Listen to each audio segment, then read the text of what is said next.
খুনিকে পুলিশ কৌশলে বাদ দিয়ে নিরপরাধ ৩ জনকে আসামি করেছে।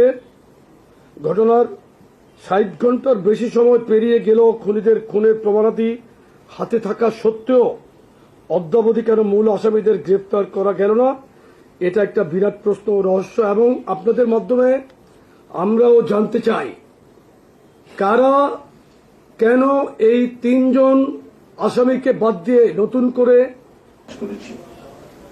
আমরা বিশ্বাস করি যে জবাবদিহিতার জায়গাটা যে কোনো জিনিস আপনাদের সামনে উপস্থাপনের কত স্বচ্ছ সকল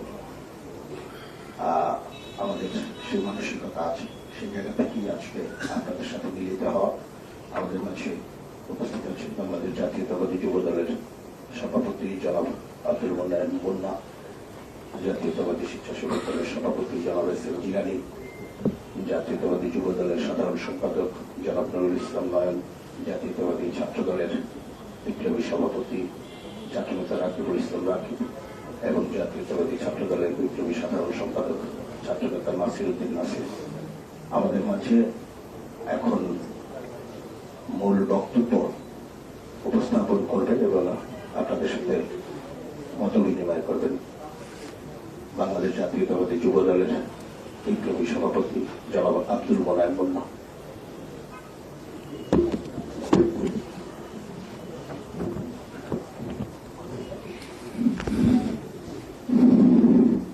আসসালামু আলাইকুম। প্রিয় সাংবাদিক ভাই এবং বোন, আপনারা ভালো আছেন? সুপ্রিয় সাংবাদিক বন্ধুগণ, সবাইকে জানাচ্ছি আমাদের আন্তরিক শুভেচ্ছা ও কৃতজ্ঞতা। দেশের সার্বিক আইন শৃঙ্খলা পরিস্থিতি বিষয়ে বাংলাদেশ জাতীয়তাবাদী যুব দল, বাংলাদেশ জাতীয়তাবাদী স্বেচ্ছাসেবক দল ও বাংলাদেশ জাতীয়তাবাদী ছাত্র দলের যৌথ সংবাদ সম্মেলনে উপস্থিত প্রিয় সাংবাদিক ভাই ও বোনেরা, আমরা এক তীব্র মানসিক যাতনা নিয়ে আজকের সংবাদ সম্মেলনটি করতে যাচ্ছি। দেশের সার্বিক আইন শৃঙ্খলা পরিস্থিতির অবনতিতে আমরা অত্যন্ত উদ্বিগ্ন। আপনারা জানেন, রাজধানীর চকবাজার থানার ব্যবসায়ী ও যুবদল কর্মী মোহাম্মদ সোহাগকে প্রকাশ্য দিবালোকে অত্যন্ত নৃশংস কায়দায় নির্মমভাবে পাথর মেরে হত্যা করা হয়েছে। এমন নৃশংস বর্বরতা প্রত্যক্ষ করে সমগ্র জাতি স্তম্ভিত। আমরা এই নৃশংসতার তীব্র নিন্দা, প্রতিবাদ ও ধিক্কার জানাচ্ছি। সভ্যতার এই যুগে এমন আদিম বর্বরতা আমরা কোনোভাবেই মেনে নিতে পারি না। এই ঘটনায় সংশ্লিষ্ট ও ইন্ধন দাতা হিসাবে যাদের নাম এসেছে তাদের সকলকে, মামলায় যাদেরকে আসামি করা হয়েছে, আমাদের 3 সংগঠনের আমরা 5 জনকে গতকাল সংগঠন থেকে আজীবনের জন্য বহিষ্কার করেছি এবং আইন শৃঙ্খলা রক্ষাকারী বাহিনীকে আমরা জোর দাবি জানিয়েছি, উদাত্ত আহ্বান জানিয়েছি তাদেরকে অবিলম্বে অতি দ্রুত গ্রেপ্তার করে আইনের আওতায় আনার জন্য। সাংগঠনিক দায়বদ্ধতা ও জবাবদিহিতার জায়গা থেকে যা কিছু প্রয়োজন আমরা সেই ব্যবস্থাগুলো নিয়েছি, কিন্তু এই ঘটনায় যারা সরাসরি সংশ্লিষ্ট হিসাবে ভিডিও ফুটেজ ও সিসিটিভি ক্যামেরার ফুটেজে যাদের দেখা গেছে, আশ্চর্যজনকভাবে তাদেরকে মামলার প্রধান আসামি করা হয়নি। যারা প্রাণঘাতী আঘাতগুলো করেছে তারা অদ্যাবধি গ্রেপ্তারও হয় নাই। এর কারণ আমাদের বোধগম্য নয়। গণমাধ্যমে মামলার এজাহারে উল্লেখিত বাদীর মেয়ে বলেছেন, মামলার এজাহারে খুনের সাথে সরাসরি সম্পৃক্ত 3 জন খুনিকে পুলিশ কৌশলে বাদ দিয়ে নিরপরাধ ৩ জনকে আসামি করেছে। ঘটনার ৬০ ঘন্টার বেশি সময় পেরিয়ে গেলেও খুনিদের খুনের প্রমাণাদি হাতে থাকা সত্ত্বেও অদ্যাবধি কেন মূল আসামিদের গ্রেপ্তার করা গেল না, এটা একটা বিরাট প্রশ্ন ও রহস্য। এবং আপনাদের মাধ্যমে আমরাও জানতে চাই, কারা কেন এই ৩ জন আসামিকে বাদ দিয়ে নতুন করে অন্য ৩ জনকে আসামি করলো, এটা আমরা জানতে চাই। কারা করলো, কেন করলো, এটা জানতে চাই। আর ঘটনাটি বুধবারের, গতকালকে শুক্রবার এটা ব্যাপকভাবে প্রচারিত হয়েছে।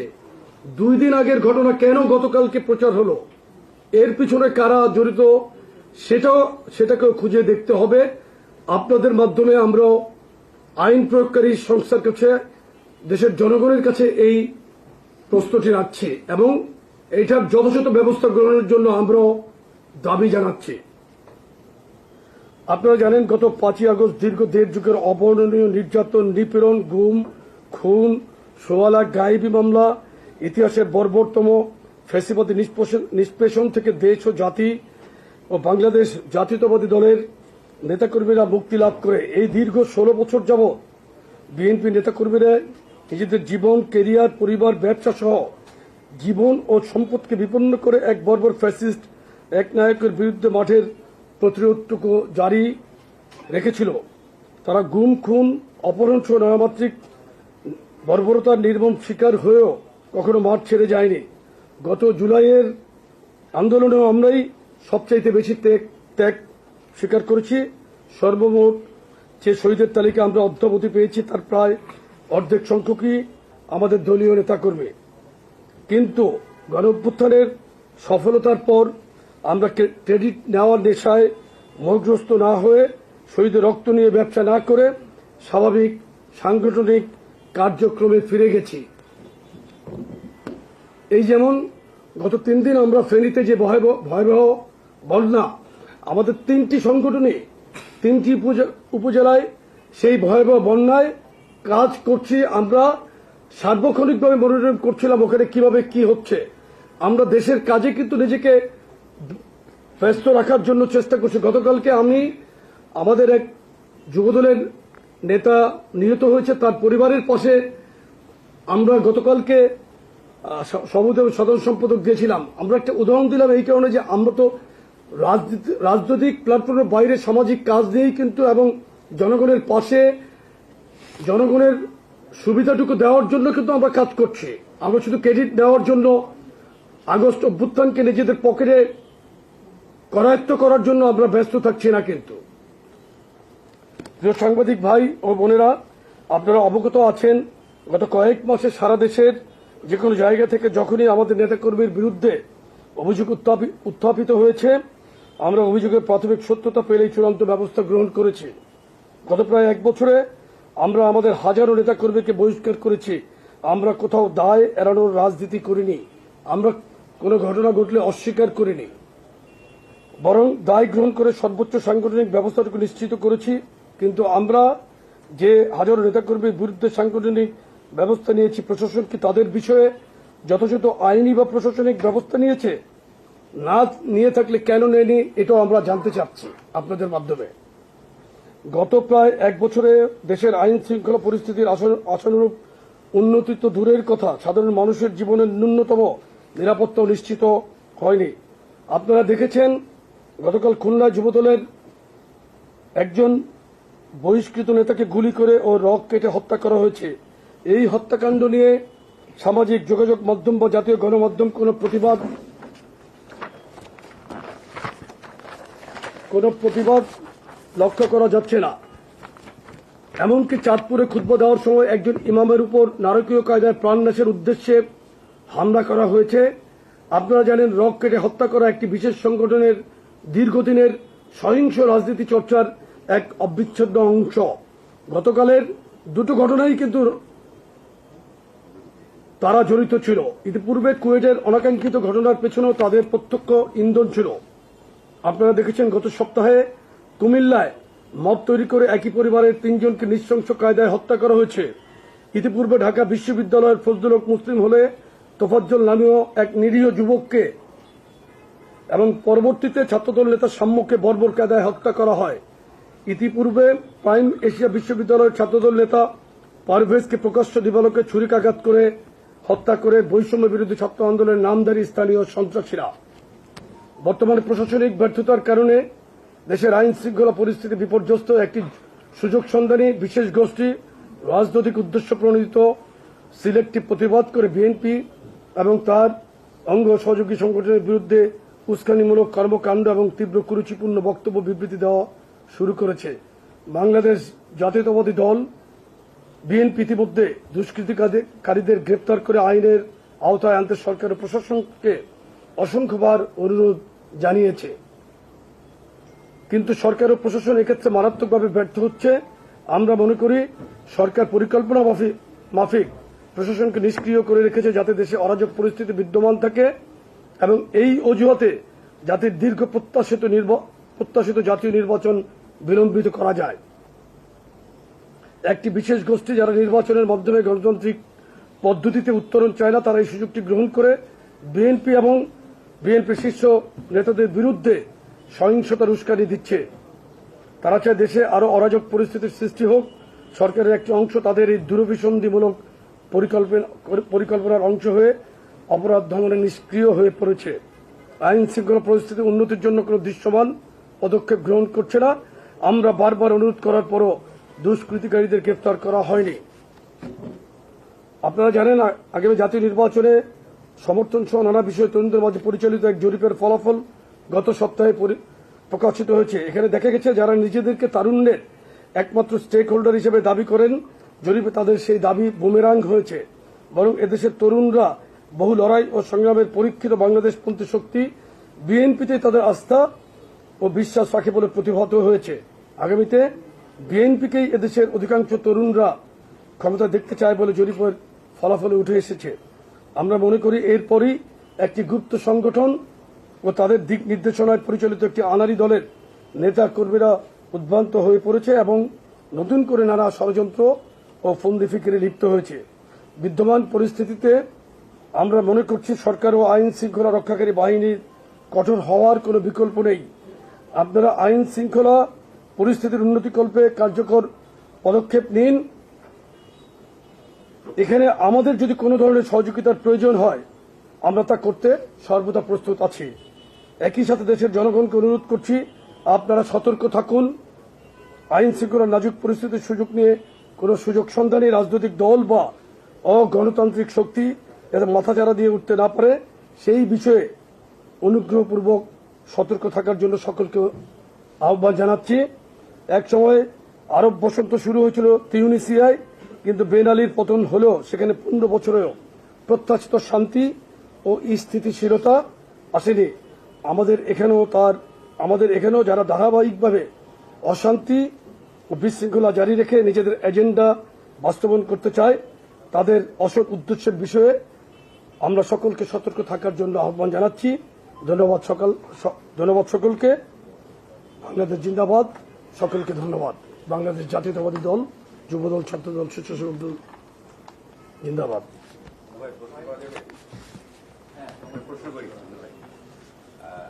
আপনি পরিচয়টা একটু যদি দিতেন। আমি রুদ্ররক্ষিক আরটিভিতে কাজ করি।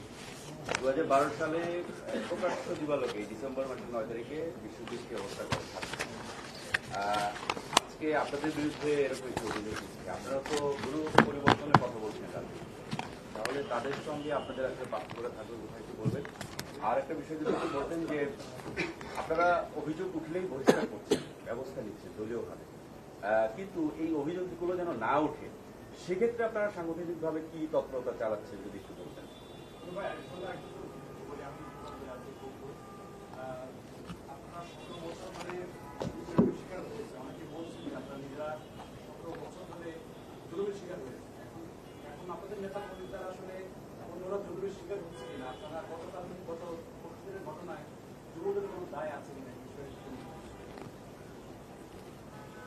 দেখুন, বিশ্বজিতের ঘটনার সাথে এই ঘটনার কোনো সাদৃশ্য আছে বলে আমি মনে করছি না।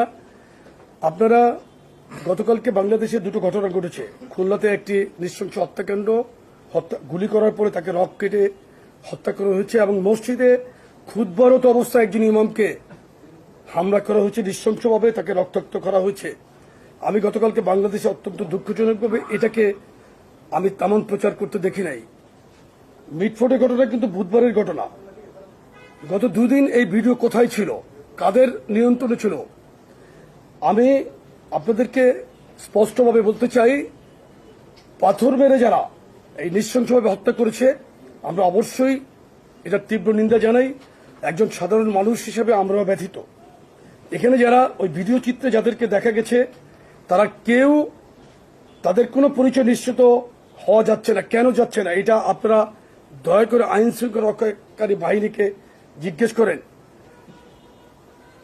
ওই সমস্ত যে সমস্ত এলাকা সংঘাতপূর্ণ বা যে সমস্ত এলাকাগুলো অত্যন্ত ঘনবসতিপূর্ণ সেখানে কি ধরনের ক্রাইম হয় আইন শৃঙ্খলা রক্ষাকারী বাহিনী তো আগেই জানার কথা। আমরা কিন্তু সরকারে নাই, আমরা কিন্তু কোনো মিনিস্ট্রিতে কোনো দায়িত্বে নাই। তাহলে আমাদের দায় থাকবে কোথায়? আমরা তো সংগঠনের সর্বোচ্চ সাংগঠনিক শক্তি কিন্তু আমরা প্রয়োগ করছি। আমরা পুলিশকে, আইন শৃঙ্খলা রক্ষাকারী বাহিনীকে উদাত্ত আহ্বান জানাচ্ছি। এর বাইরে আমাদের কি করার আছে আপনি যদি একটু বলে দিতেন আমরা সেটা করবো ইনশাল্লাহ। আপনি একটু বলেন এর বাইরে আমরা কি করতে পারি? আমরা তো কোনো মব তৈরি করতে পারি না। আপনি কি বলেন যে যারা এখন মব তৈরি করছে তাদের মতো আমরা গিয়ে ৫,০০০ লোক নিয়ে তারা ঘেরাও করে একটা মব তৈরি করি? এটা কি পসিবল? আমরা তো দেশের একটি দায়িত্বশীল রাজনৈতিক দল। গত ৩ দিন আগে স্ট্র্যাটেজি অ্যান্ড পলিসি ফোরাম একটি রিপোর্ট করেছে যে আমাদের 4টি বিভাগীয় তারুণ্যের সমাবেশ আপনার শতকরা 95.66 ভাগ লোক এটাকে ইতিবাচক ভাবে মত দিয়েছে এবং বাংলাদেশের রাজনীতির গতিপথ পজিটিভলি নতুন ধাপে উন্নীত হয়েছে। এই ঘটনার পরেই দেখলাম যে এই ঘটনা বুধবারের গতকালকে এটা খুবই সূক্ষ্মভাবেই কোনো একটি জায়গা থেকে কোনো এজেন্ডা বাস্তবায়নের জন্য কি এটা গতকালকে এভাবে প্রচার করা হয়েছে কিনা সেটা আমি জানি না। সন্দেহ যাচ্ছে। কিন্তু আপনারা এখানে যুবদলের দায় খুঁজছেন কেন? পরিবার আজকে বলছে যে 3 জনকে আসামির তালিকা থেকে বাদ দিয়ে বাদীর মেয়ে আজকে বলেছে চ্যানেল 24-এ আমরা দেখেছি ভিডিও ফুটেজটা আপনারা দেখবেন যে ওখানে বলেছে নতুন 3 জনকে, নিরাপরাধ 3 জনকে এই মামলা আসামি করা হয়েছে। এটা কারা করলো? পুলিশ বাহিনীকে আপনারা জিজ্ঞেস করেন, সংশ্লিষ্ট কর্মকর্তাকে জিজ্ঞেস করেন কারা করলো এটা, কাদেরকে বাদ দিয়ে কাদেরকে ঢুকানো হলো? ওই ভিডিও চিত্রে কি আপনি যুবদলের কোনো একদম কোনো পরিচিত বা ছাত্র দলের, স্বেচ্ছাসেবক দলের কাউকে আপনি দেখেছেন? আপনারা বলেন। আপনাদের অনুসন্ধানী টিম, আপনাদের নিশ্চয় প্রত্যেকটি টিভিতে ইন্টেলিজেন্স ইউনিট আছে না আপনাদের? তাদেরকে জিজ্ঞেস করে আপনারা জানান আমাদেরকে যে কারা দায়িত্ব নিয়ে এই কাজটি করেছে। আমরা মামলার আসামি হিসেবে আমরা বহিষ্কার করেছি। আমাদের সাংগঠনিক অনৈতিক কাজের সাথে সম্পৃক্ততা পেলে বা আমরা নাম আসার কারণে বহিষ্কার করেছি।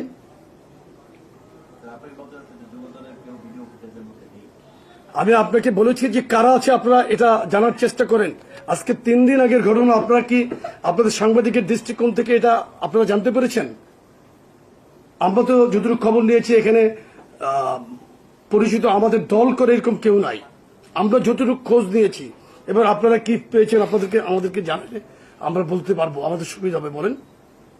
আমরা একটা বিষয় দেখেছি যে সামাজিক যোগাযোগ মাধ্যম কিংবা মিডিয়াতে কোনো ঘটনা প্রচার হলে সেক্ষেত্রে আপনারা ব্যবস্থা নেন, প্রচার ছাড়া ব্যবস্থা নিয়েছেন, এরকম দু একটা ঘটনা আছে। প্রচার ছাড়া আপনি কি জানতে পারবেন? কোনো ঘটনা না ঘটলে আপনাকে কেউ সোর্স যদি না দেয় আপনি কোনো নিউজ করতে পারবেন? তা আমরা কিভাবে আমরা জানার পরেই তো ব্যবস্থা নিব না? ঘটনা ঘটনার আগে মানে সম্ভাব্য ব্যবস্থা নিব, এটা কিভাবে নিব বলেন তো? আপনি আমাকে একটু বলেন এটা। আমি কোশ্চেন নিব স্পেসিফিক। আপনারটা শেষ হচ্ছে, বলেন একটু প্লিজ আমি ওনারটা উত্তর দিই। আপনি বলেন তো, ঘটনা ঘটার পর ব্যবস্থা না নিয়ে কি ঘটনা ঘটার আগে নিব? ভাই এই প্রশ্নটা আপনাদের দলের পক্ষ থেকে কি কোনো অভিযোগ পাওয়া যায়নি এরকম ব্যবস্থা নিয়েছেন এমন দুই একটা ঘটনা আছে থাকলে কোনটা? মানে মিডিয়া কিংবা সামাজিক যোগাযোগ মাধ্যম ছাড়া আপনাদের দলের পক্ষ থেকে অভিযোগ দেওয়া হয়েছে যে এখানে চাঁদাবাজি হচ্ছে, ওখানে চাঁদাবাজি, ওখানে অকারেন্স হচ্ছে, এরকম মানে কোনো ব্যবস্থা নিয়েছেন এরকম দুই একটা ঘটনা আছে? মানে আপনি আমাকে স্পেসিফিক বলেন। আচ্ছা বলেন। যমুনা টিভি।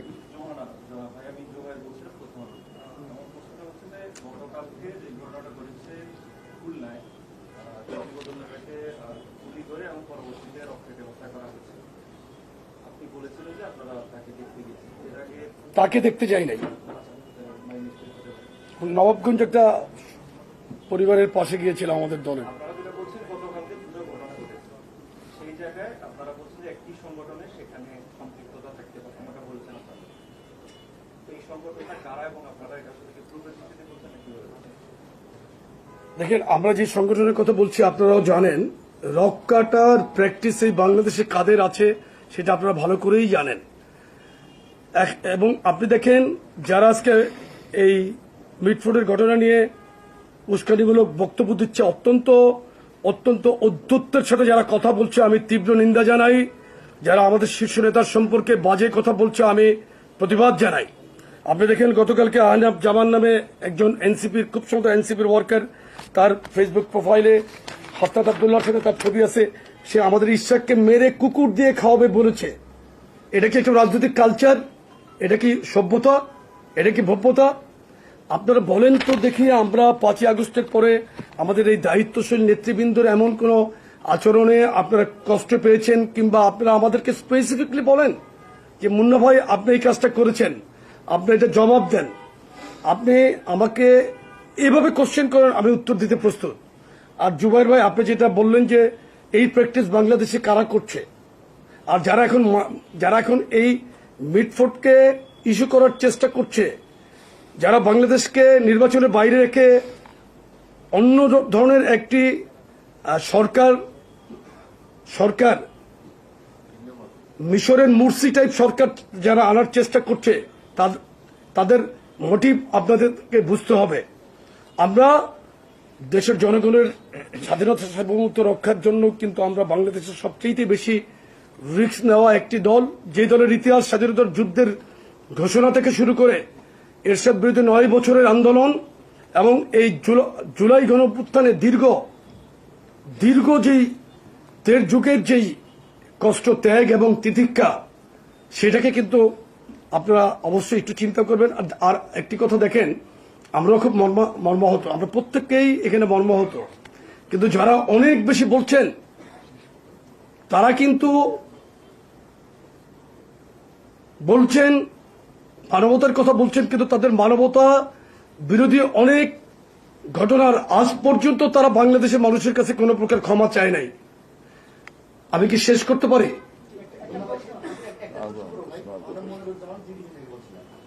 আপনারা বলছেন যে শীর্ষ নেতৃত্ব নিয়ে কোনো অভিযোগ নাই, এটা সাধারণ মানুষের বিশ্বাস করে, আমরা বিশ্বাস করি। বিএনপির শীর্ষ নেতৃত্ব থেকে শুরু করে বঙ্গ সংগঠনের শীর্ষ নেতৃত্বের বিরুদ্ধে এই ধরনের অভিযোগ না থাকলে গত 1 বছরে প্রায় 5,000 নেতাকর্মীকে আপনারা বহিষ্কার করেছেন। এটি স্বাভাবিক ঘটনা কিনা আমি শেষ করে নি ভাই। এইসব তৃণমূলের যে নেতাকর্মীরা আপনাদের যে কমান্ড মানছে না, আপনারা বারবার হুঁশিয়ারি দিচ্ছেন, বহিষ্কার করছেন, তারপরে তারা আপনাদের কমান্ড মানছে না, নেতৃত্বের কোনো দুর্বলতা আছে কিনা? দ্বিতীয় প্রশ্ন হচ্ছে, রাজনীতিতে নানা ধরনের কি কৌশল থাকবে? এই মুহূর্তে বিএনপির বিরুদ্ধে এই ধরনের কৌশল হবে, কারণ বিএনপি সবচেয়ে জনপ্রিয় এবং বৃহৎ দল এই মুহূর্তে। আপনারা এটি মোকাবেলা করার জন্য কি ধরনের প্রস্তুতি রেখেছেন?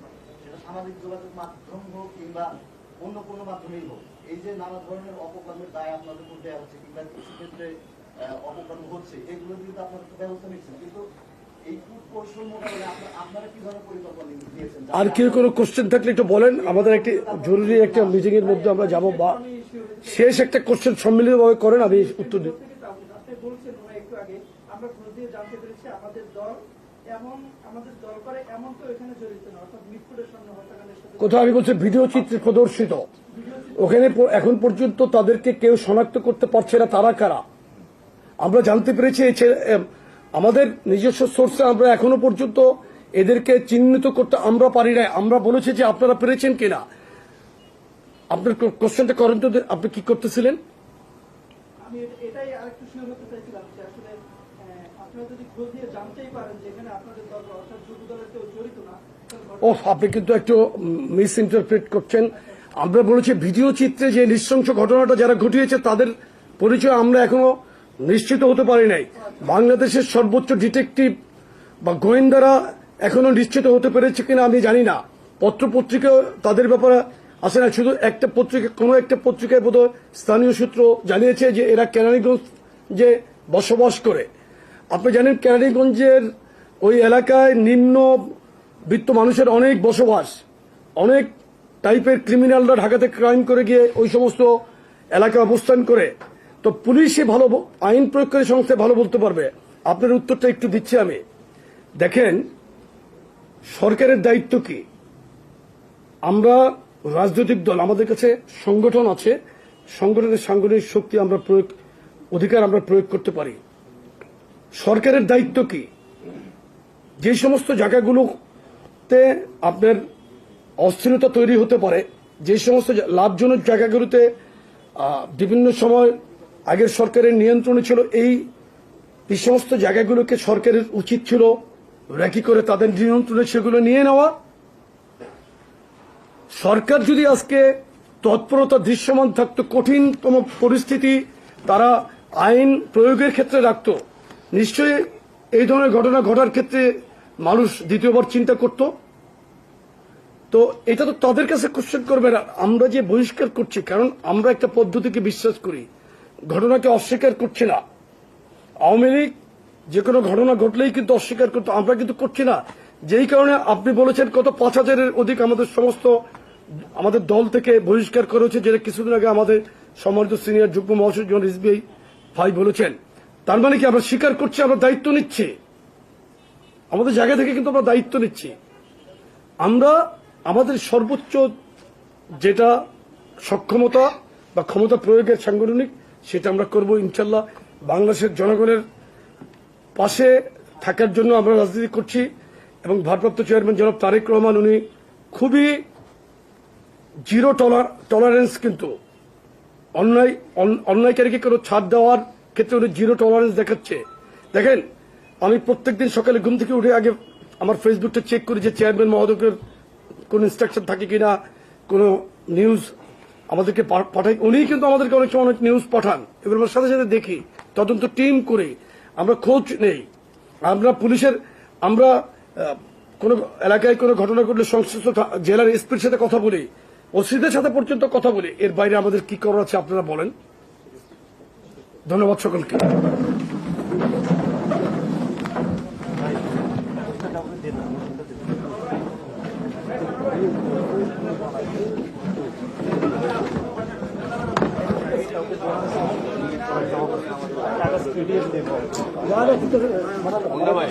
শুনুন ভাই।